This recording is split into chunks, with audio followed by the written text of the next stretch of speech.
con uno de los ejes. ¿Con cuál eje? ¿Con el eje X o con el eje Y?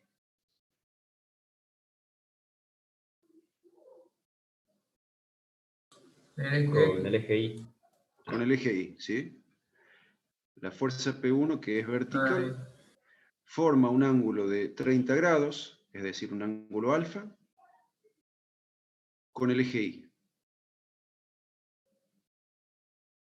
Por tanto, P1 en X se obtiene con el seno de alfa. Se puede hacer una demostración geométrica de por qué P1 forma el ángulo alfa con el eje Y, ¿sí? Se puede hacer. Yo no lo tengo preparado, pero bueno, ya me comprometí a prepararlo y subirlo ahí en la carpeta donde encuentran los materiales de esta unidad.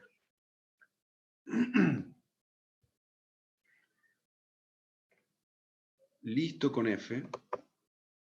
¿Quién faltaba? La normal. ¿Quién aplicaba la normal? El plano.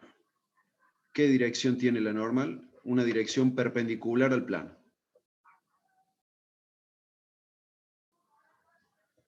Apuntando hacia afuera del plano, que sostiene a M1. Por tanto, quedó en nuestro eje Y.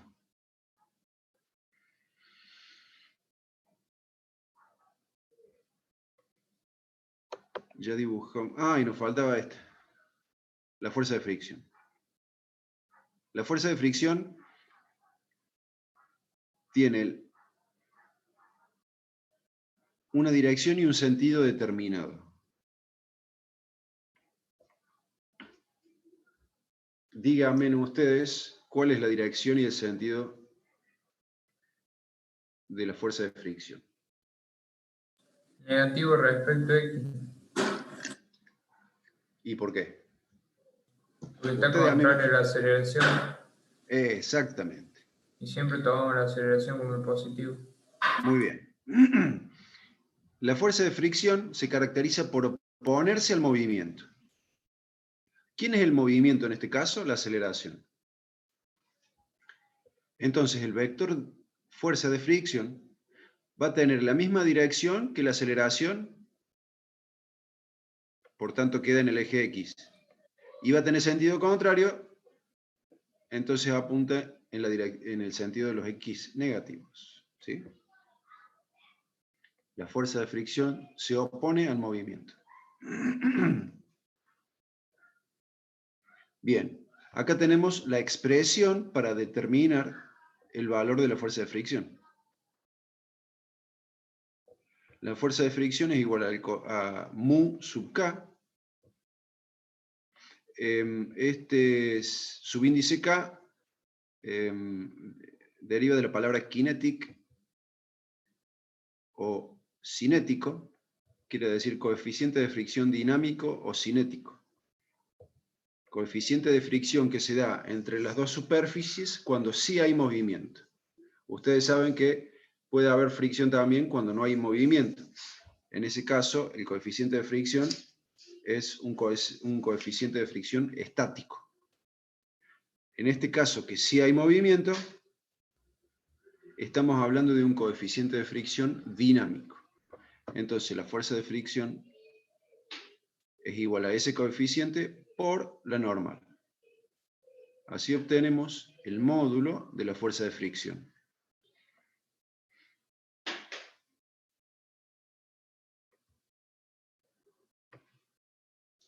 Mientras mayor sea, digamos, para coeficiente de fricción constante, a mayor módulo tenga la normal, mayor módulo va a tener la fuerza de fricción. Bien. Ahí tenemos listo el diagrama cuerpo libre. ¿Qué sigue? Escribir las ecuaciones de la segunda ley de Newton, una para cada eje. En el eje Y, la sumatoria de fuerzas que haya en el eje Y tiene que ser igual a 0, porque en el eje Y no tenemos aceleración. No tenemos movimiento en el eje Y. ¿Quiénes están en el eje Y? La normal, en el sentido positivo, y después tenemos P1 en y F en I, ambas en el sentido negativo. Entonces ahí tenemos la ecuación 1. Más N1 menos P1I menos FI igual a 0. ¿Por qué es igual a 0? Porque en el eje Y no tenemos aceleración.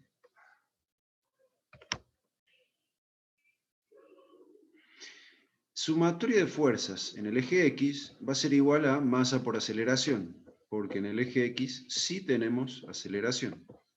¿Qué fuerzas tenemos en el eje X? Fx, que va sumando, P1 en X, sentido negativo, va restando, fuerza de fricción, sentido negativo, va restando. Esa es la sumatoria de las fuerzas. ¿Quién es la masa? M1.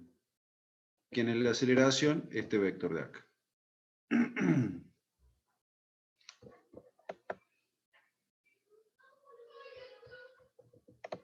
La tercera ecuación, la definición del módulo de la fuerza de fricción.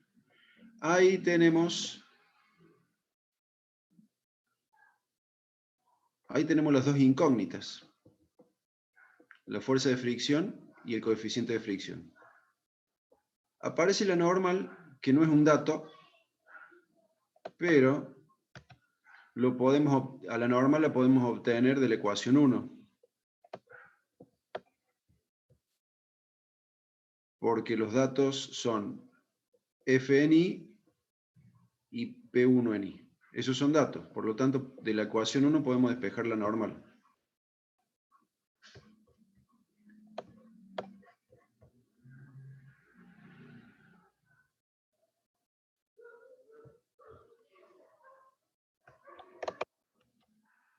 En la ecuación 2 son todos datos menos la fuerza de fricción, o sea que de la ecuación 2 podemos obtener la fuerza de fricción.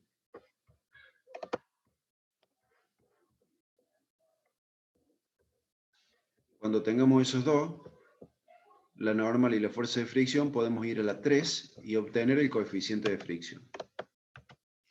¿Sí? Entonces ahí tenemos la estrategia. Con la ecuación 1 sacamos la normal, con la ecuación 2 sacamos la fuerza de fricción y con la ecuación 3 sacamos el coeficiente de fricción, en ese orden. ¿Me siguen hasta acá?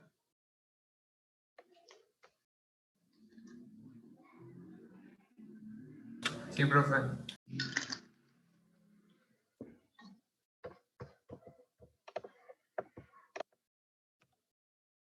Entonces, de la ecuación 1 despejamos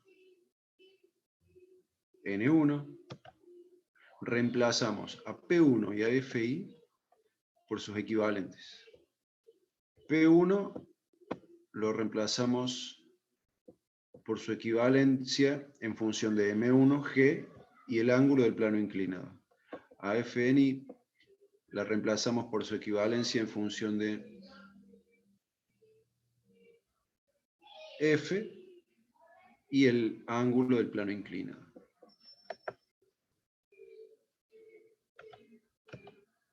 Reemplazamos los números y obtenemos la normal, que es de 29,5 newton.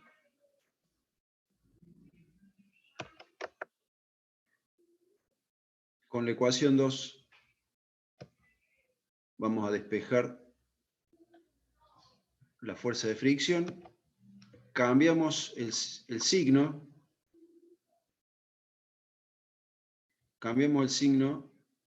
la fuerza de fricción estaba con signo menos, quedó con signo más. M1 por A estaba con signo más, quedó con menos. Fx estaba menos, quedó más. Y P1 en X estaba más, quedó menos. Después,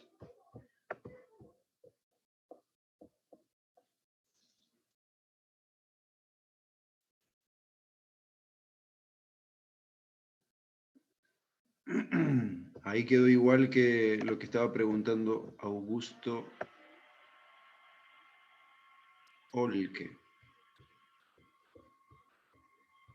Después reemplazamos a fx por su equivalente en función de f y el ángulo del plano inclinado. Hacemos lo mismo con P1 en X, en función de M1, G y alfa.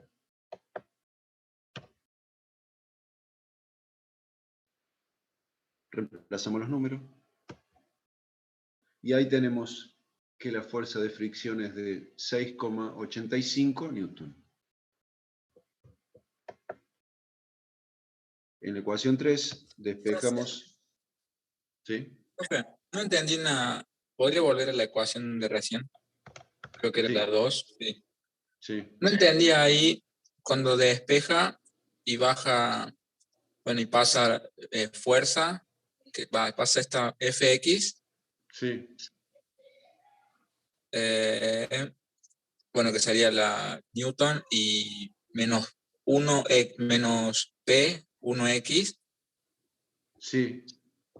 O sea, si ya había despejado y ahí cambio de signo, ¿por qué abajo volvió a cambiar de signo? Sería como en el tercer paso. Acá. No, no, arriba. En eso. Ah, ya te entendí.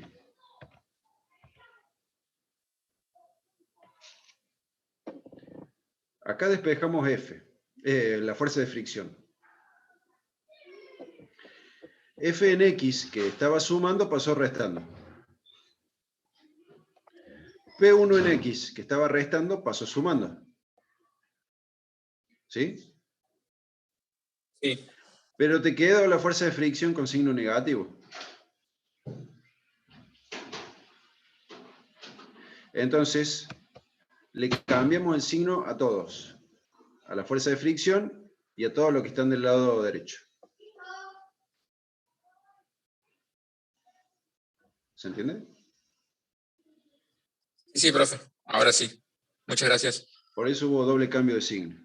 Claro, sí. Bien. No había entendido ahí esa parte. Está bien. Entonces íbamos por la 3.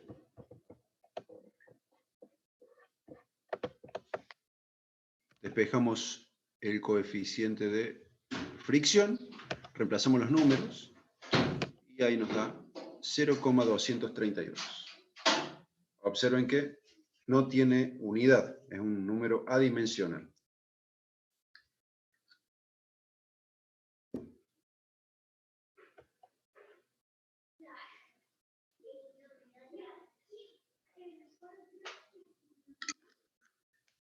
¿Preguntas?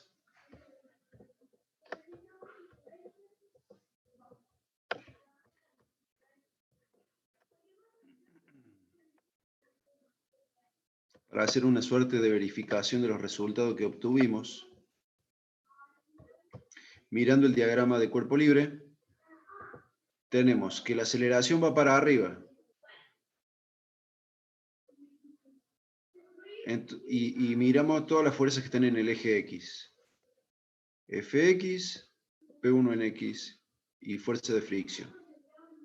Para que la aceleración tenga ese sentido hacia arriba, tendría que ser que Fx sea mayor a la suma de la fuerza de fricción y P1X. ¿Sí?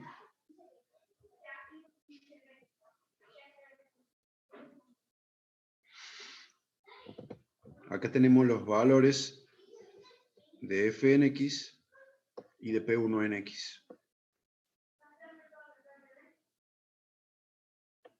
¿Es mayor F en X que la suma de la fuerza de fricción con P1X? Eso tiene que ser así para mantener coherencia con el problema que estamos planteando, ¿sí? Y nos sirve para verificar los resultados, por caso el resultado que obtuvimos de la fuerza de fricción. Si sumamos P1 en X más fuerza de fricción, nos estaría dando algo así como casi 17. De este lado tenemos casi 17. Y acá tenemos 21. La fuerza de fricción es la fuerza en X es mayor que la suma de estas dos. Entonces, eso significa que es posible que hayamos hecho las cosas bien. ¿Sí? ¿Se entiende el análisis?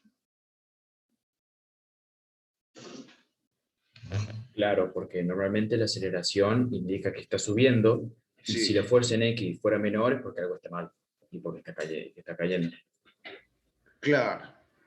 Suponete que nos hubiera dado la fuerza de fricción igual a 20. Sumando 20 más lo que hay de P1X, nos daría mayor que F en X. Entonces, ¿a dónde vamos a ir? Y vamos a ir a revisar el cálculo de la F en la fuerza de fricción.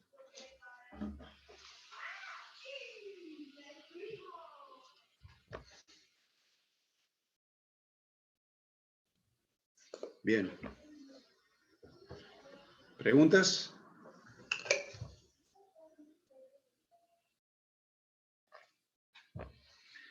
Si no hay preguntas, vamos a la dinámica del movimiento circular. Este es el ejercicio resuelto número 10 de la guía. Dice, una piedra de 0,4 kilogramos está atada a una cuerda de 0,5 metros de longitud y gira uniformemente en un plano vertical a 120 revoluciones por minuto. Determinar la tensión de la cuerda en la parte superior e inferior.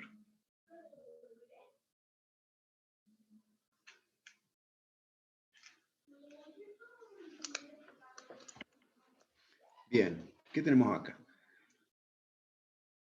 Tenemos una piedra que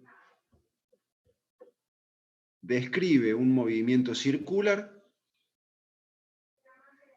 La circunferencia está contenida en un plano vertical.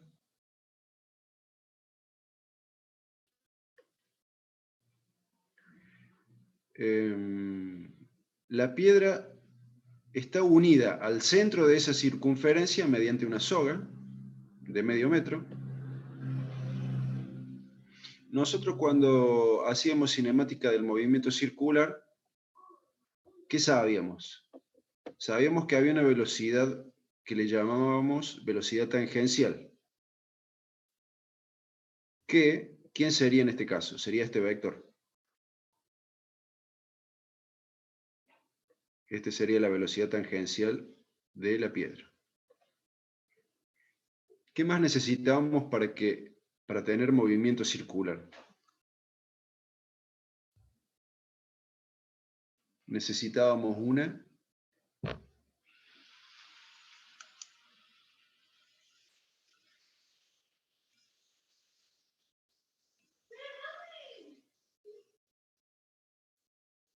¿qué?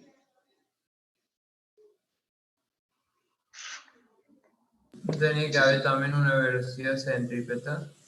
Una aceleración centrípeta. Ah, perdón, sí. Una aceleración centrípeta. La aceleración centrípeta, ¿qué es? Es un vector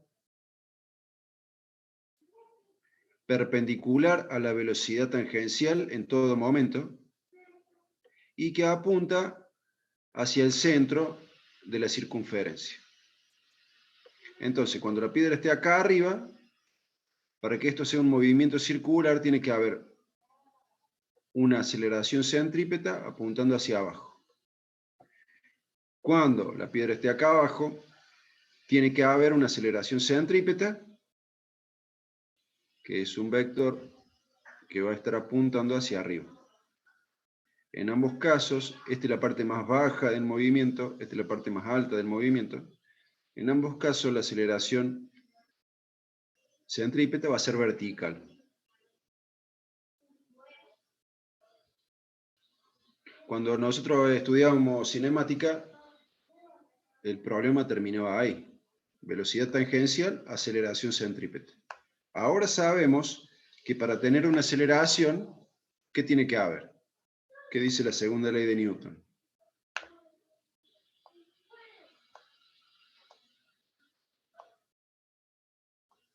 ¿Cómo, profe? Nosotros ahora sabemos que para tener una aceleración necesitamos algo. Una aceleración no viene por sí sola. ¿Qué es ese algo que necesitamos para que exista aceleración? Sumatoria de fuerza. Sumatoria de fuerzas. Tal cual lo dice la segunda ley de Newton. Si hay fuerza neta aplicada sobre algo, entonces va a haber aceleración. Si nosotros queremos que la piedra describa un movimiento circular, necesitamos aceleración centrípeta.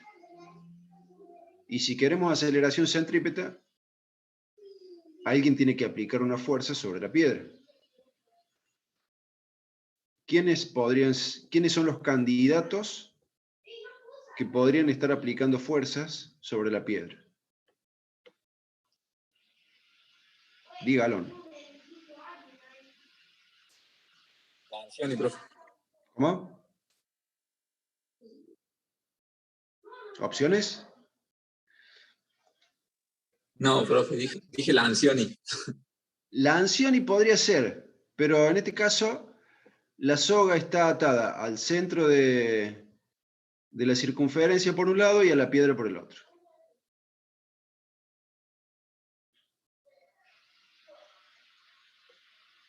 No hay Lancionis posibles. Acá alguien dice una fuerza. Sí, claro.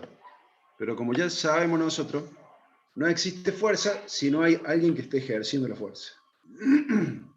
Alguien dice la gravedad. Eso es correcto. Porque como el círculo es un círculo vertical, la fuerza del peso de la piedra bien puede aportar algo para que tengamos la aceleración centrípeta.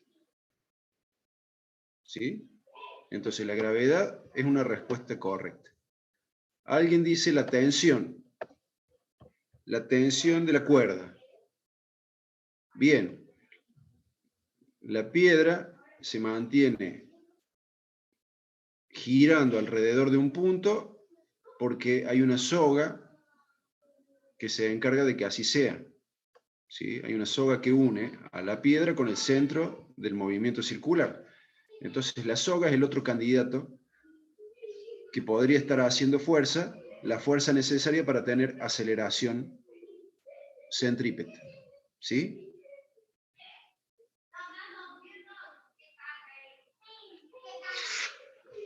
Y esas son las dos posibles fuerzas que vamos a tener arriba y abajo también. Ya veremos. Vamos a repasar el enunciado.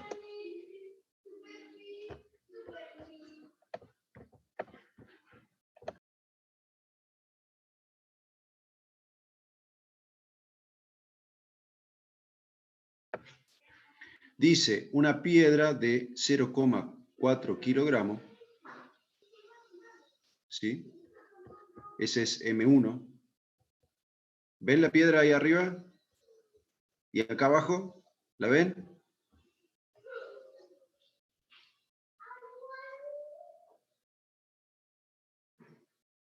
Bien. El que ve la piedra arriba y abajo ya tiene una fracción de ingeniero dentro de sí.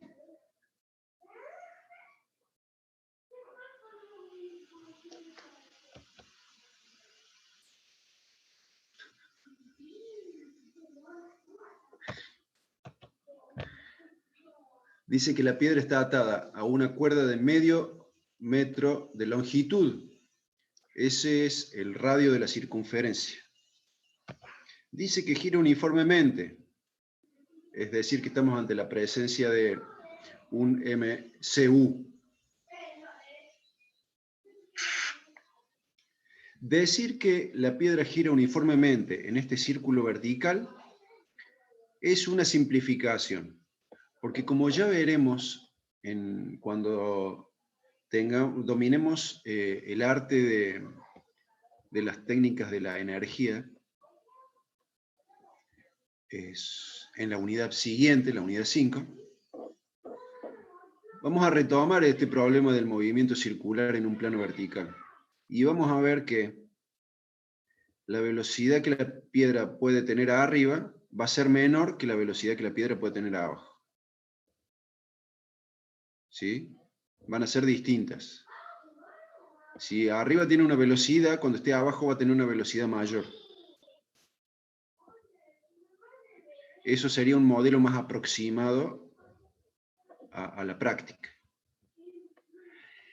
En este caso estamos haciendo una simplificación. Estamos diciendo que gira uniformemente y por lo tanto la velocidad que tenemos arriba es igual a la velocidad que tenemos abajo. ¿Sí?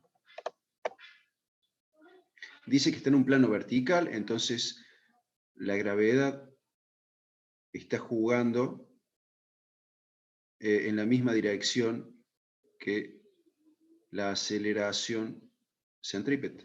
¿Sí?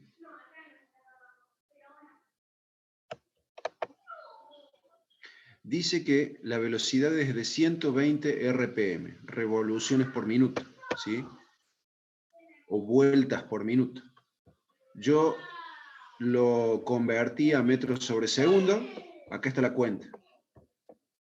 Son 6,28 metros sobre segundo. Determinar la tensión de la cuerda en la parte superior. ¿Cuánta fuerza hace la cuerda cuando la piedra está en la parte superior? ¿Y cuánta fuerza hace la cuerda en la parte inferior del movimiento? Bien. Lo siguiente que es hacer el diagrama de cuerpo libre. Muy bien. Muy bien. Entonces, vamos a trabajar primero cuando la piedra está arriba.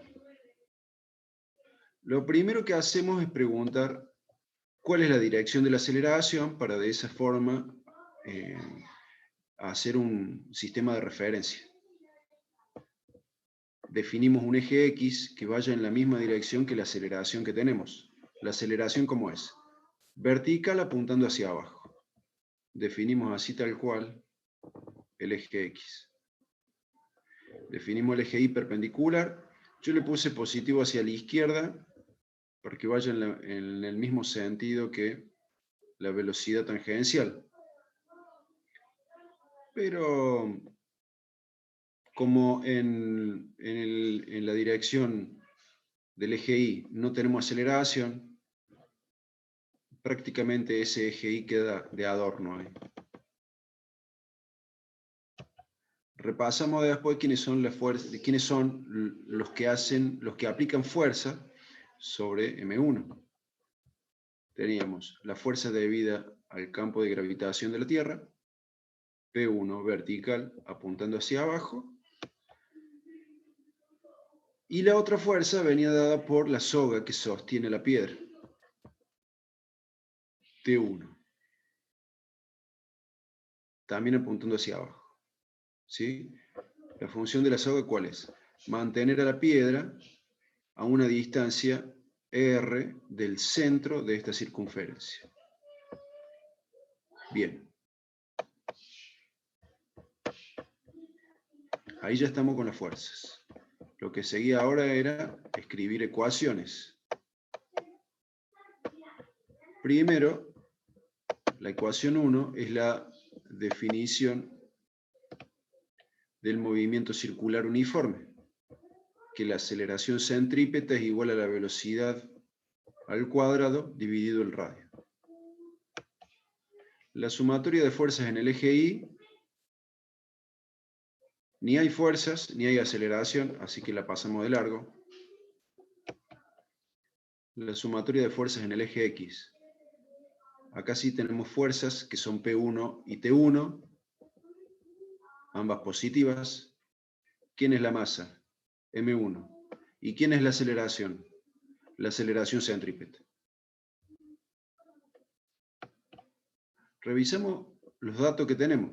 En la ecuación 1 tenemos la velocidad y el radio, por lo tanto podemos determinar la aceleración centrípeta.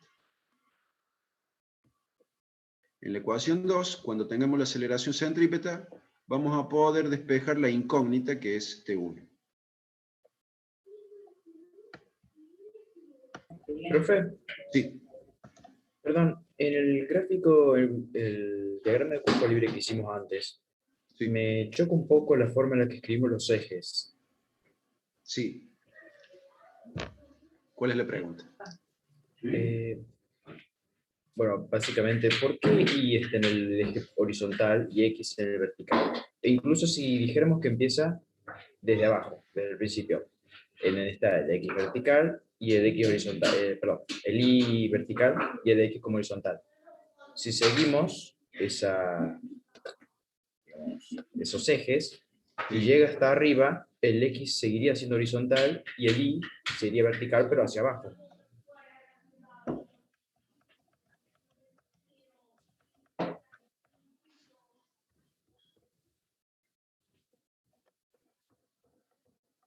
Ah, voy a decir, si empezamos en la parte de abajo del movimiento. Claro. Bien. Podríamos hacer un eje X que sea horizontal hacia la derecha y un eje Y que sea vertical hacia arriba. Eso es lo que usted dice. Sí, y que de ahí yo lo fui moviendo hasta acá arriba Sí. y son diferentes. O no sé cómo lo hizo usted en realidad. ¿Me podría Claro, explicar? lo hice como lo hicimos siempre.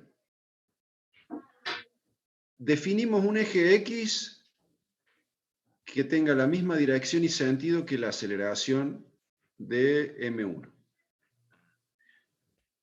¿Cuál es la aceleración que está experimentando M1? Acá arriba. La aceleración centrípeta. Bien, acá está el vector. Es vertical apuntando hacia abajo. Entonces yo defino el eje X tal cual como ese vector. Vertical y con los positivos apuntando hacia abajo. Casi digamos por... Esto lo hago así para simplificar después la interpretación de las ecuaciones. Sí, entiendo. ¿Sí? El eje... Entonces, ¿estamos de acuerdo en el eje X que definimos? Sí, sí, tiene razón. ¿Sí?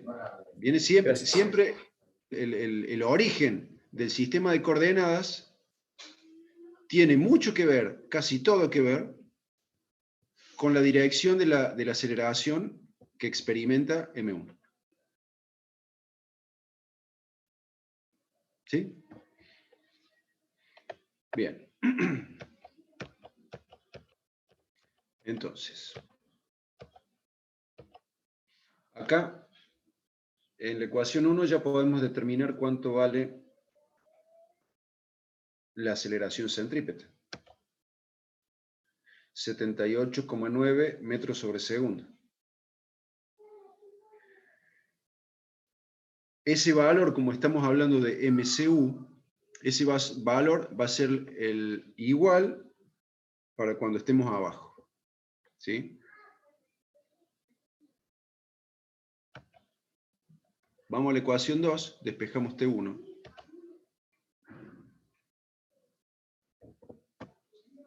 Reemplazamos P1 por su equivalente en función de M1 y de G. Ahí saqué factor común M1 por aceleración centrípeta menos G. Reemplazamos los valores y ahí tenemos el valor de la tensión cuando la piedra está arriba. 27,6 newton. Si hacemos el diagrama de cuerpo libre ahora, cuando la piedra está abajo, ¿qué cambia? o digamos, mejor dicho, ¿qué es lo que no cambia? Lo que no cambia es P1. Sigue siendo vertical apuntando hacia abajo. La aceleración centrípeta cambió. Ahora, cambió en su sentido. Sigue siendo vertical, pero ahora apunta hacia arriba. Y la tensión de la soga sigue siendo vertical, pero apunta hacia arriba también. Observen el cambio que hicimos en los ejes coordenados. El eje X ahora es positivo para arriba. Todo se puede razonar de la misma forma que lo razonamos en el anterior diagrama de cuerpo libre. Con esto podemos plantear las ecuaciones. La ecuación de la aceleración centrípeta no la puse acá porque es exactamente igual que en el caso anterior. La sumatoria de fuerzas en el eje Y pasa lo mismo, no hay fuerzas en el eje Y. La sumatoria de fuerzas en el eje X cambia un poco porque ahora P1 va restando. Entonces, con esta ecuación 3, como ya sabemos la aceleración centrípeta, vamos a despejar de la misma manera que lo hicimos antes. Despejamos T2. Acá está toda la cuenta.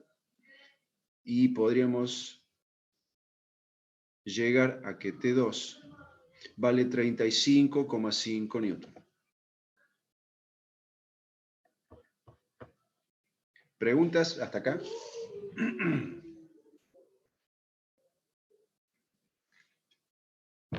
Sí, ¿podría mostrar nuevamente cómo obtuvo, es decir, cómo pasó de 120 revoluciones por minuto a la Bien. velocidad?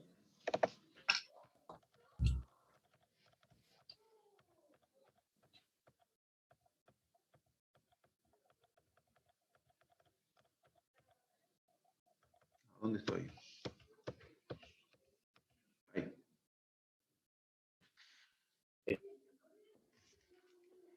Tenemos 120 revoluciones por minuto.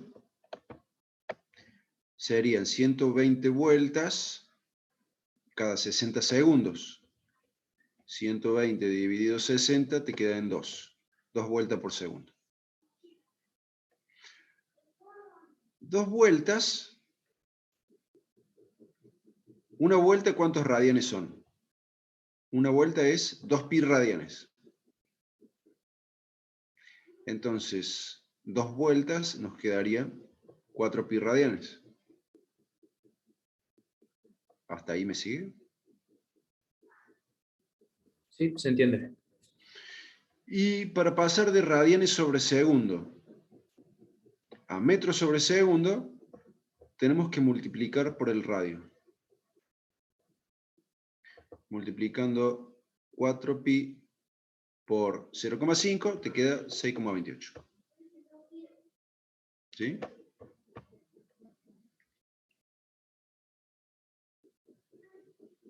Bien. Entonces ahora, alguien pregunta.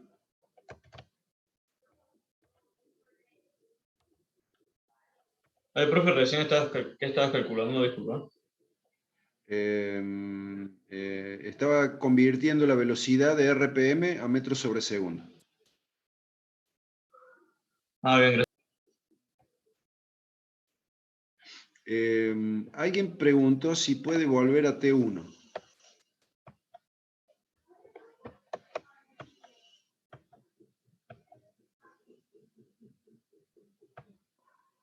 ¿Acá?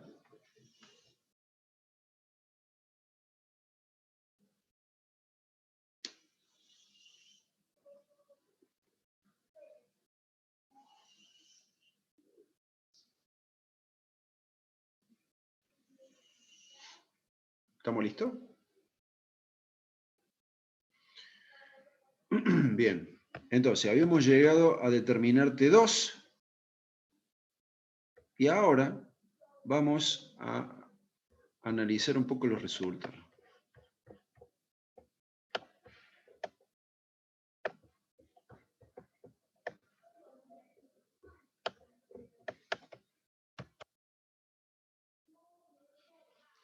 Por un lado tenemos que T1, la fuerza que la soga hace cuando la piedra está arriba, es menor que la fuerza que la soga hace cuando está abajo. Ese es el resultado que nosotros obtuvimos numéricamente. ¿Cómo lo explicaríamos físicamente? Empecemos con T2.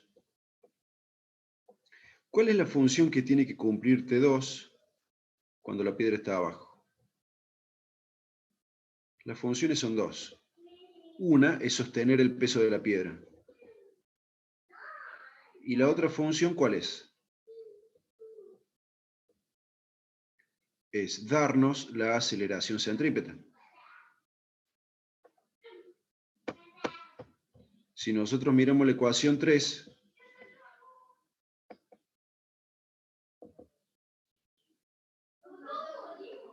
y de ahí despejamos a T2, nos queda escrito en el lenguaje de las matemáticas que T2 tiene que darnos la aceleración centrípeta por un lado y por el otro tiene que sostener a la piedra. ¿Sí? También se puede ver en el diagrama de cuerpo libre.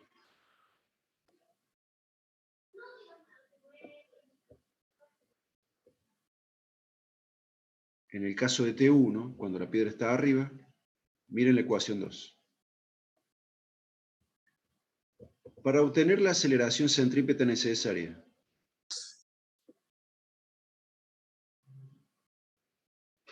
necesitamos a la tensión de la soga.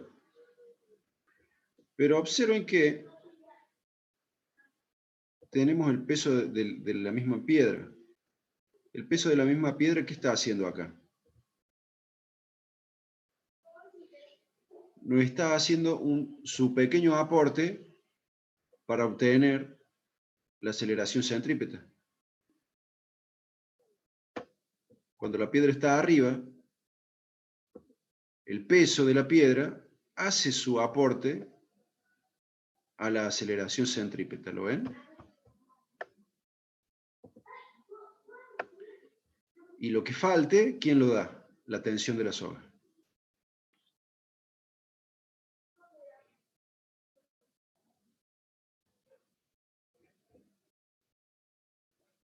¿Se entiende?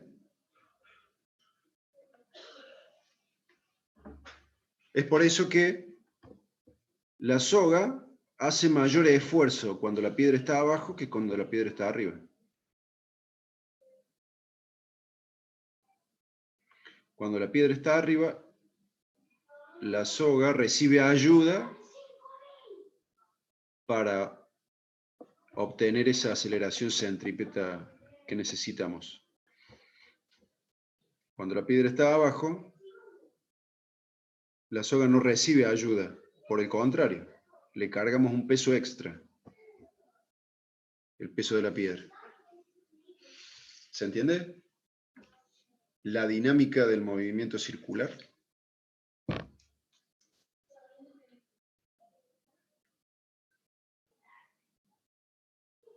Sí, profe. ¿Sí? Bueno.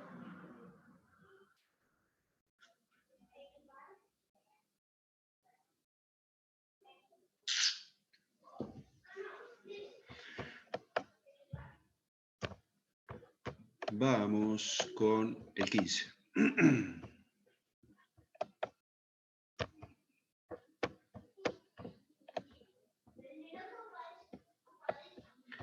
El 15 dice que se hace girar un balde con agua en un círculo vertical de 1 metro de radio. Si el agua no se derrama, calcular la velocidad mínima que debe tener el balde en la parte superior. ¿Qué tenemos acá? Vino Lancioni con una soga de 1 metro de largo, agarró un balde que parece de albañil,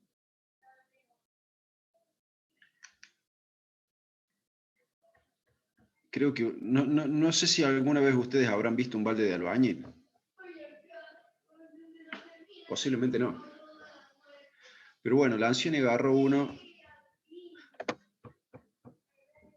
lo llenó de agua, ató la soga,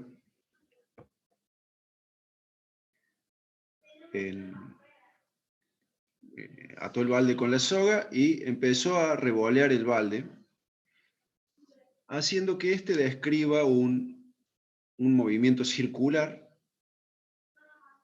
en un círculo vertical.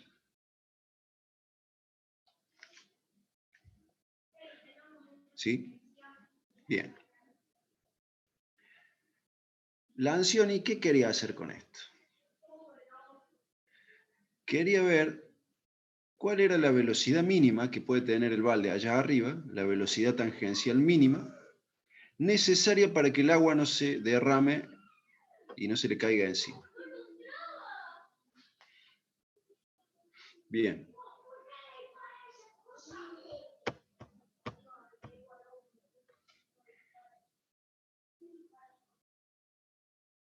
Entonces, nosotros tenemos nuestro balde con agua. Vamos a revisar el enunciado. Se hace girar un balde con agua en un círculo vertical de 1 metro de radio. Si el agua no se derrama, se hace girar un balde con agua. Ahí está. El balde con agua va a ser M1. Estamos en un círculo vertical, por lo tanto, igual que en el caso anterior, la gravedad va a jugar su papel en este problema. El círculo tiene 1 metro de radio, así que ahí tenemos el radio de la circunferencia. Dice que el agua no se derrama. El balde describe un movimiento circular y el agua no se derrama en ningún momento. Entonces, si el agua no se derrama, nosotros tenemos que calcular la velocidad mínima que debe tener el balde en la parte superior.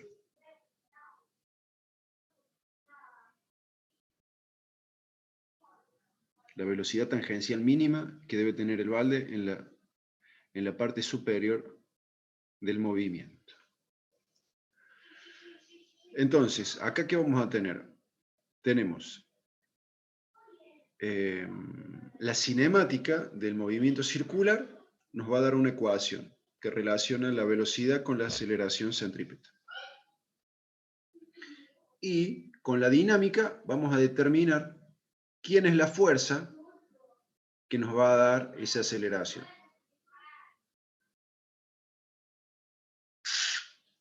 ¿Quiénes son los candidatos que pueden estar ejerciendo fuerza sobre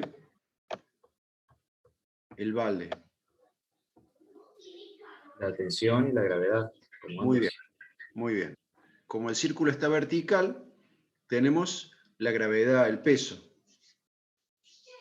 Están ejerciendo agua sobre el balde, sobre el agua. Y el otro candidato es la tensión de la soga. Como la soga mantiene unida al balde con el centro de este círculo, entonces la soga es otro de los candidatos para aplicar fuerza sobre nuestro balde con agua. Entonces hacemos el diagrama cuerpo libre. Queda muy parecido a lo que vimos recién. Hacemos la definición de ejes. Tenemos aceleración vertical apuntando hacia abajo. Hacemos el eje X de esa manera. El eje Y lo puse en la misma dirección que la velocidad tangencial, pero como no tenemos aceleración en el eje Y, nos va a quedar de adorno ahí. ¿Quiénes son los que ejercen fuerza? Tenemos la fuerza debida al peso de M1 y tenemos la fuerza debida a la tensión de la soga. Muy bien. Ahora escribimos las ecuaciones.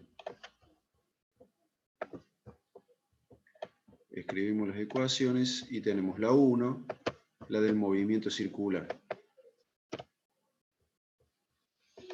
Tenemos la ecuación 1, que es la ecuación del movimiento circular. MCU. Dice que la aceleración centrípeta es igual a la velocidad tangencial al cuadrado sobre el radio. Ahí tenemos la aceleración centrípeta y tenemos la velocidad tangencial. La sumatoria de fuerzas en I, como no hay fuerzas en I, la pasamos de largo. La sumatoria de fuerzas en X. ¿Quién está? ¿Quiénes son las fuerzas? P1 y T1, con la misma dirección y sentido que la aceleración, sumando. ¿Quién es la masa? M1. ¿Quién es la aceleración? Aceleración céntrica. Bien.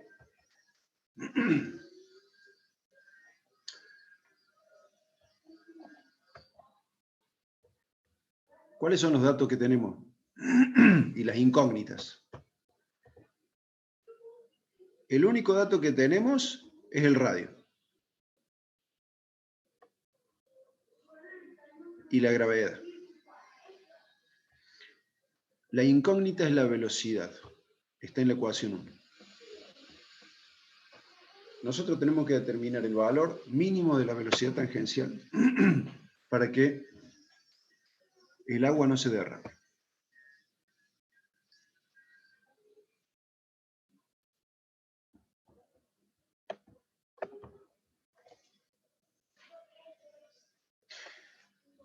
Reemplazamos en la ecuación 2, reemplazamos la aceleración centrípeta por su equivalente de la ecuación 1. B cuadrado sobre R. Y reemplazamos a P1 por su equivalente en función de M1 y G.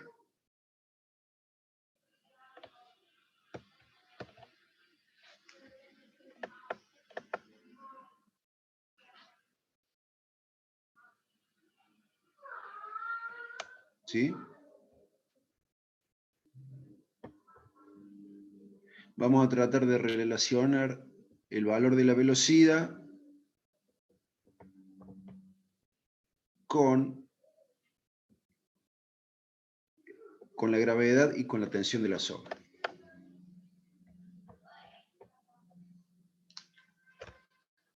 Suponiendo que estamos acá arriba y que siempre estamos en un movimiento circular. Miramos la ecuación y decimos, si aumentamos el valor de la velocidad en el lado derecho de esta ecuación, ¿quién puede aumentar del lado izquierdo para que la igualdad siga siendo igual? La tensión. Muy bien. Alguien lo dijo. M1 es la masa del balde con agua. No va a cambiar. La gravedad tampoco va a cambiar. ¿Sí?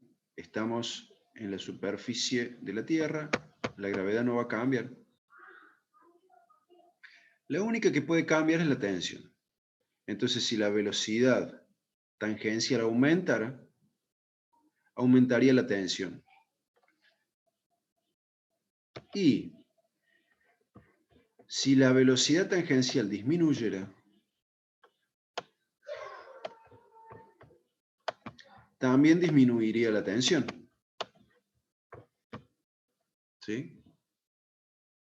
La pregunta es, ¿nosotros qué estamos buscando? ¿La velocidad máxima o la velocidad mínima? Estamos buscando la velocidad mínima del balde en la parte superior para que el agua no se derrame. Entonces nosotros podríamos reducir el valor de la velocidad para ver si encontramos el valor mínimo. Mientras nosotros reducimos el valor de la velocidad,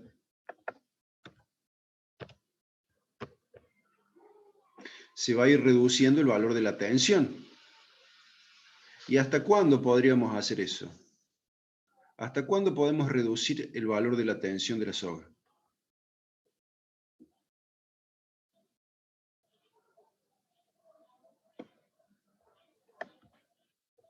Es que si no hay tensión, o sea, normalmente sería hasta cero porque no puede haber una tensión negativa, Bien, pero si no hay tensión, entonces ¿cómo es? No podría estar girando, digamos. bien. Está bien lo que dijo de que nosotros podemos reducir la velocidad hasta que la tensión sea cero. Si nosotros reducimos la velocidad hasta que la tensión sea cero, entonces habríamos obtenido la velocidad mínima necesaria para mantener el movimiento circular de ese balde sin que se derrame el agua. El valor mínimo de la velocidad se corresponde a cuando la tensión es igual a cero. En ese caso, vamos a tener la aceleración centrípeta mínima, y esa aceleración centrípeta mínima va a ser igual a G. Porque igual que en el caso anterior, a ver si volvemos, igual que acá, ¿qué dijimos acá nosotros? Miren la ecuación 2. El peso de la piedra hacía un aporte a la aceleración centrípeta. ¿Sí o no?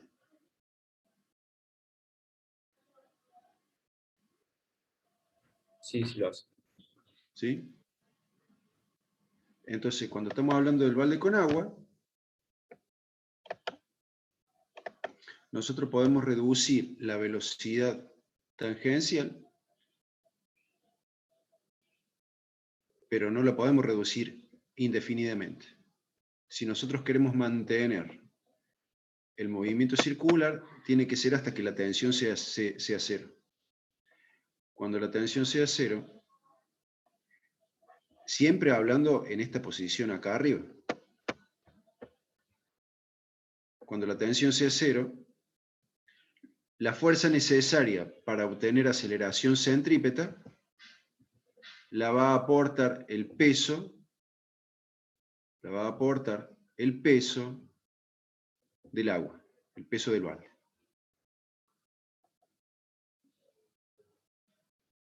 ¿Sí? ¿Por qué? Porque tenemos velocidad tangencial. ¿Correcto? Claro.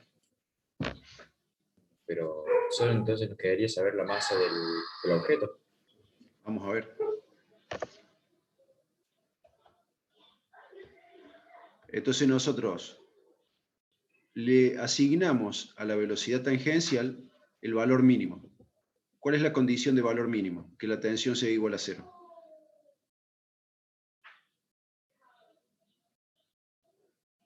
En ese caso, la ecuación se simplifica y podemos simplificar las M1.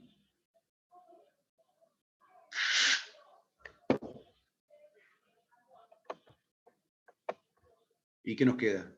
G igual B cuadrado mínimo sobre R. Esta ecuación se parece mucho a esta. ¿Sí o no? Y es por eso que nosotros decimos que la aceleración centrípeta mínima sería igual a G.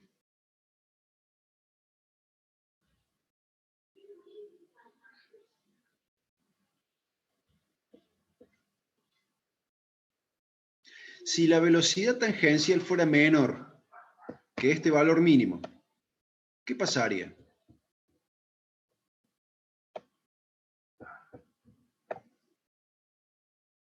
¿Cómo, profe? Si la velocidad tangencial, cuando estamos acá arriba, fuera menor que la velocidad mínima esta.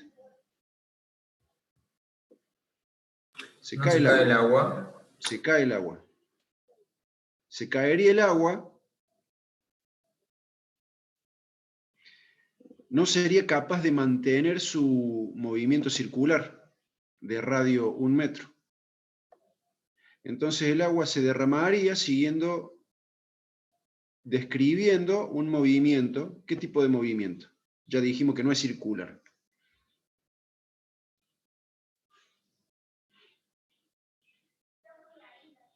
Nosotros conocemos el movimiento rectilíneo, el circular, ¿qué otro?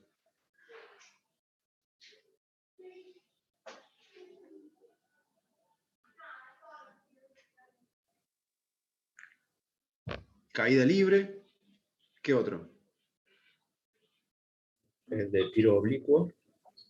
El de tiro oblicuo, El de tiro vertical también, profe.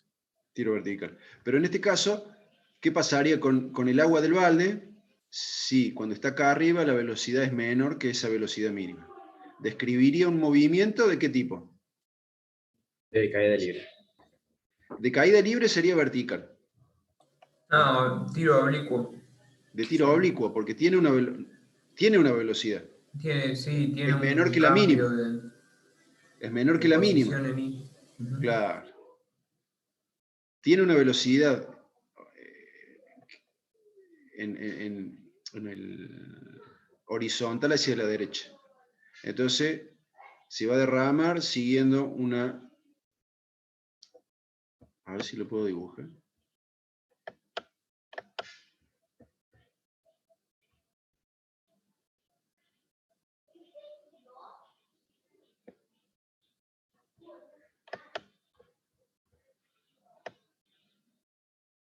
Se va a derramar siguiendo una trayectoria de tiro oblicuo. ¿Sí? ¿Por qué? Porque tiene una velocidad en el eje horizontal, una velocidad inicial distinta de cero. ¿Correcto?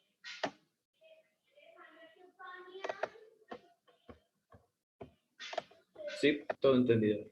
Bueno, entonces no queda más que despejar la velocidad, esa velocidad mínima, reemplazar los números y nos da 3,13 metros sobre segundo.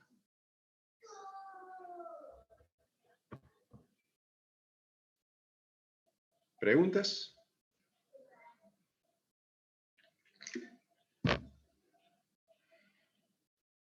Y si quisiéramos tomar la velocidad máxima, tendríamos que también saber el material de la cuerda, por ejemplo, para saber cuál sería la cantidad de tensión que puede soportar. Exactamente, exactamente. Nosotros podríamos aumentar la velocidad tangencial, pero no lo podemos hacer indefinidamente.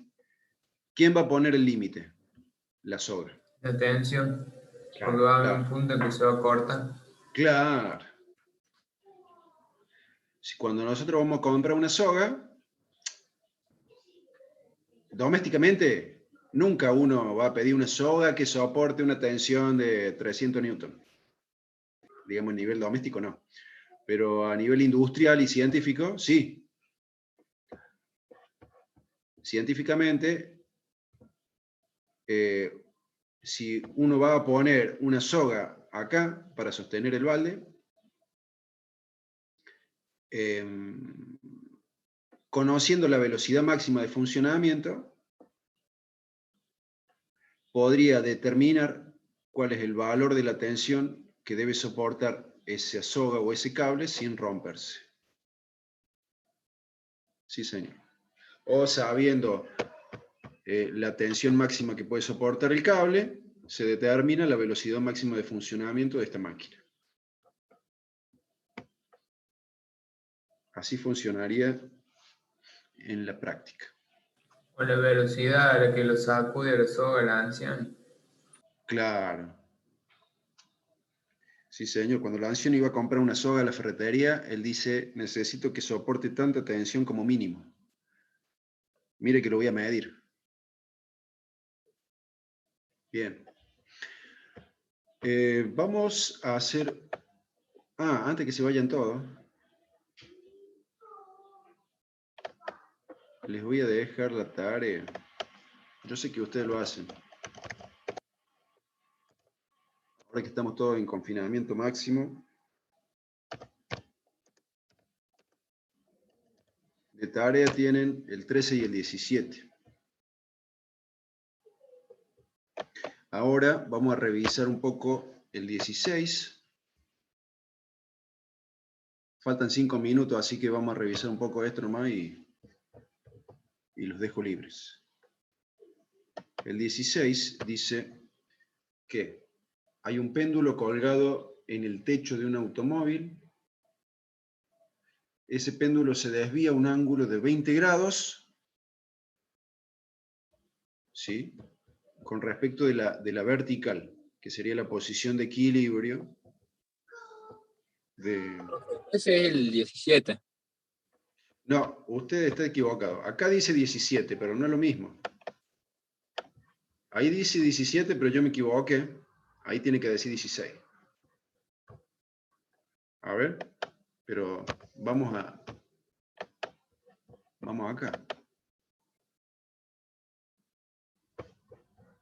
Creo que estoy seguro que me equivoqué.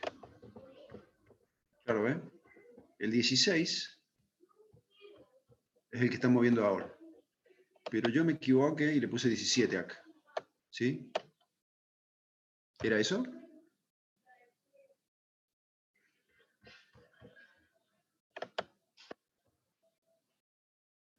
Dice 17, pero debería decir 16. Bueno. Entonces, la pregunta es, ¿cuál es la aceleración centrípeta del auto si éste se mueve en un plano horizontal con movimiento circular uniforme? Bueno, ¿cuál es la situación? ¿Cuál es la situación? Lancioni alquiló un colectivo, subió a todos sus alumnos para hacer un experimento. Se fue hasta la rotonda de la Plaza de España, en la ciudad de Córdoba, y empezó a dar vueltas en círculo.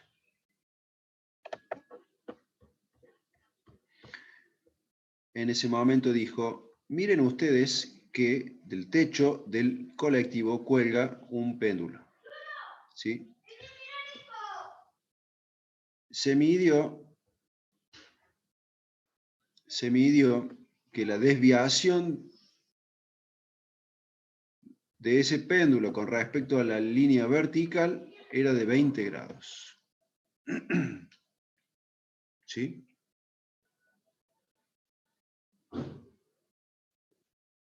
La pregunta es, ¿cuál es la aceleración centrípeta del colectivo?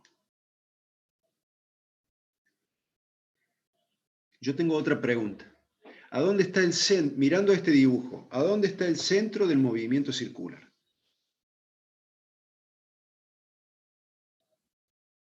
Es la línea punteada.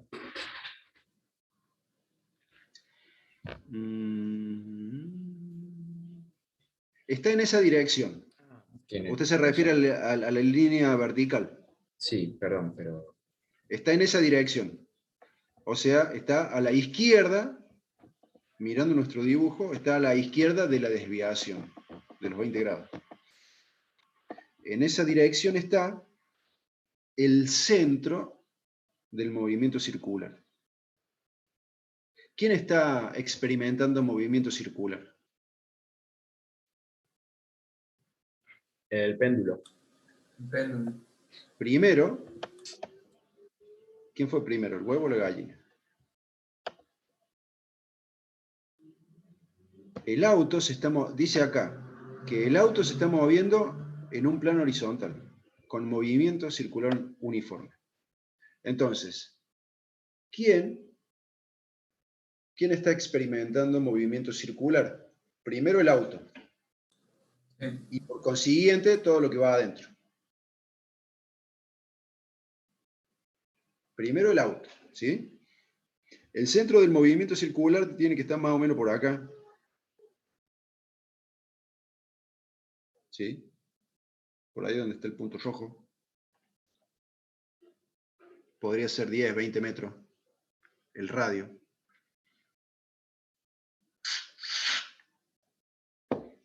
A ese péndulo que va colgando ahí del techo del auto, como quien cuelga un chupete del espejo retrovisor.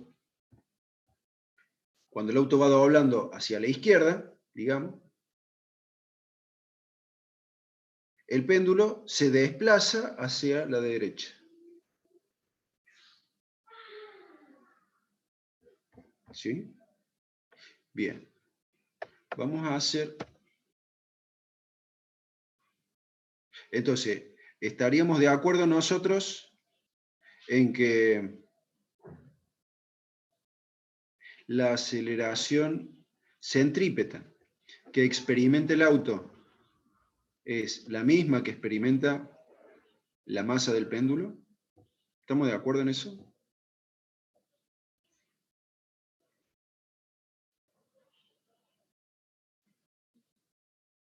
Y la aceleración, la dirección y los sentidos serían los mismos. Sí. No sé si el módulo. Digamos que el péndulo no está girando alrededor de este eje. Simplemente se ha desviado hacia la derecha de este eje. Y mientras el auto dé vueltas en círculo, se va a mantener así, con esos 20 grados. Si uno va adentro del auto y tiene al frente este péndulo que cuelga del techo, vería que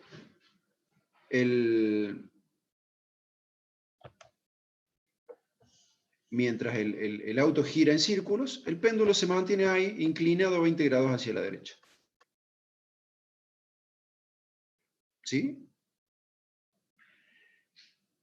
El péndulo, si estamos ahí, veríamos que el péndulo no gira alrededor de este eje, sino que se mantiene inclinado 20 grados.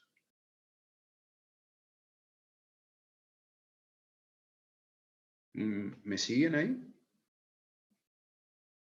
La aceleración centrípeta que está experimentando el péndulo es la misma que experimenta el auto y todo lo que va adentro.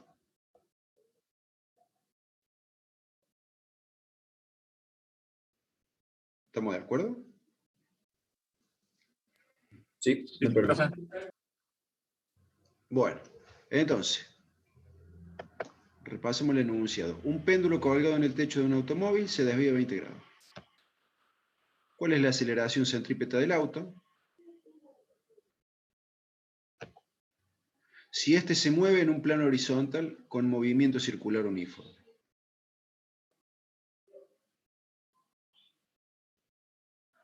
Lo siguiente sería hacer un diagrama de cuerpo libre de la masa del péndulo.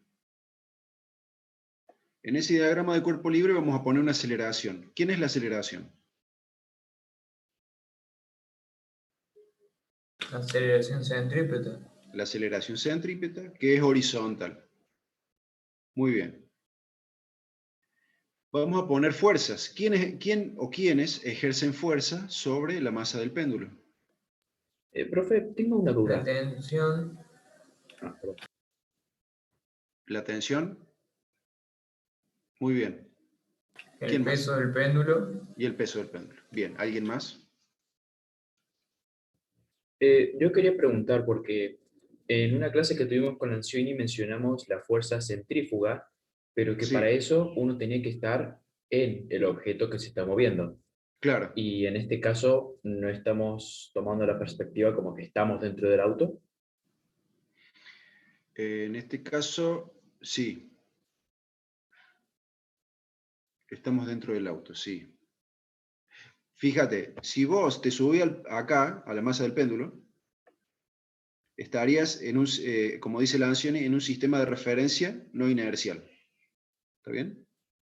Ah, claro, pero tendría que estar en el Entonces, vos, ¿qué sensación tendrías vos? Vos tendrías la sensación de que alguien te empuja hacia afuera hacia afuera del círculo Claro. que describe el auto. Es lo que nos pasa a todos si vamos en el colectivo parado, el colectivo dobla a la derecha, nosotros salimos para la izquierda. Si no nos agarramos bien, ¿sí?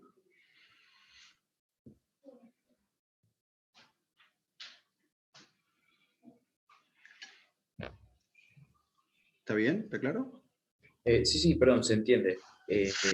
Pero no la graficamos porque no vamos a verlo ahora o porque no hace No, ningún efecto. no, porque... ¿Por qué no la...? Porque, bueno, viste que habla de fuerza centrífuga y de fuerza centrípeta, ¿viste? Sí. Nosotros a la fuerza centrífuga no la graficamos. Ah, ok, ok. No la graficamos. Porque Gracias.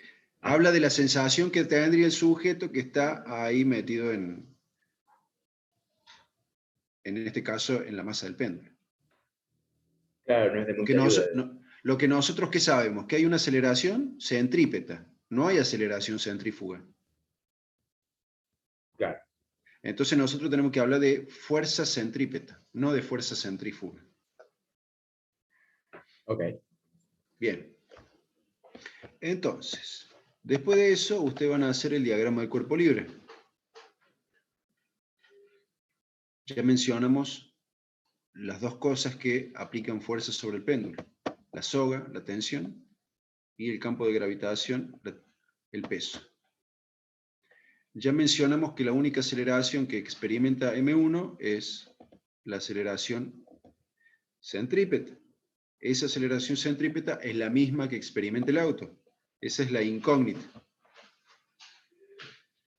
Después de eso, ustedes van a escribir ecuaciones.